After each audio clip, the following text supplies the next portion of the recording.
Sir कल रात मैंने फिजिक्स पढ़ी सर, उसमें मैंने बिग बैंग पढ़ी, इवोल्यूशन पढ़ा और मैंने क्वांटम मैकेनिक्स पढ़ी। और आज सुबह मैं मंदिर गई और मैंने वहाँ पे भगवान की मूर्ति देखी। सर मेरे मन में सवाल आया, साइंस और गॉड दोनों सच हो सकते हैं क्या?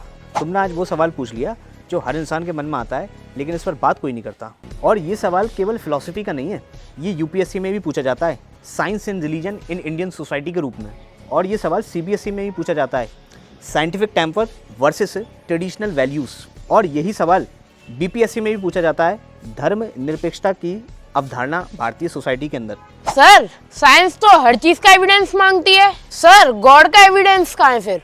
और साइंस तो खुद कहती है कि हम यूनिवर्स के बारे में केवल 4% जानते हैं, 96% तो डार्क एनर्जी है जिसे हम डार्क मैटर कहते हैं। हो सकता है इस 96% डार्क एनर्जी में गॉड हो। और आइंस्टीन खुद कहते हैं, science without reason is lame and religion without science is blind. और इसका मतलब यह है कि धर्म के बिना विज्ञान लंगड़ा है और विज्ञान के बिना धर्म अंधा है। और भारत की खूबसूरती यह है कि यहाँ डिबेट है, कन्फ्लिक्ट नहीं है।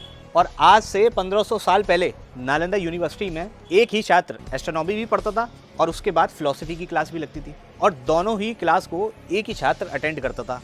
इसका मतलब ये है कि एक ही छात्र दोनों क्लासें पढ़ता था। और भारत के इतिहास की बात करें तो भारत का इतिहास 3 पार्ट में डिवाइड है, एंशिएंट इंडिया, मिडेवल इंडिया और मॉडर्न इंडिया। और एंशिएंट इंडिया के अंदर आयुर्वेदा है, उसके साथ योगा है, यानी कि साइंस प्लस स्पिरिचुअलिटी है। इसी तरह मिडेवल इंडिया के अंदर सूफिज्म है, उसके साथ भक्ति मूवमेंट है। इसी तरह मॉडर्न इंडिया के अंदर इसरो है प्लस टेम्पल विजिट है।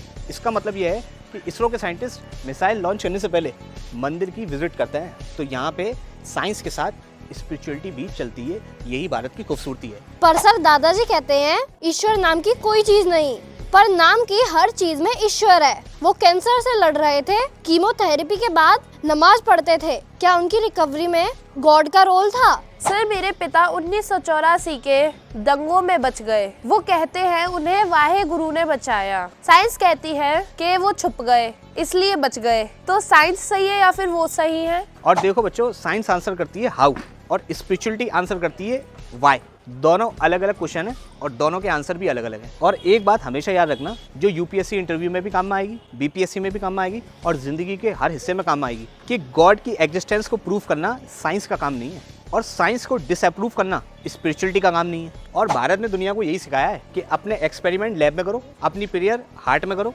दोनों को मिक्स मत करो, दोनों की रिस्पेक्ट करो। और इसीलिए मुझे एक संस्कृत का फ्रेज याद आता है जिसकी जड़ें उपनिषद के अंदर हैं, सर्व धर्म संभव, given equal respect to all the religion. इसका मतलब यह है कि हमें सभी धर्मों को बराबर रेस्पेक्ट देनी चाहिए।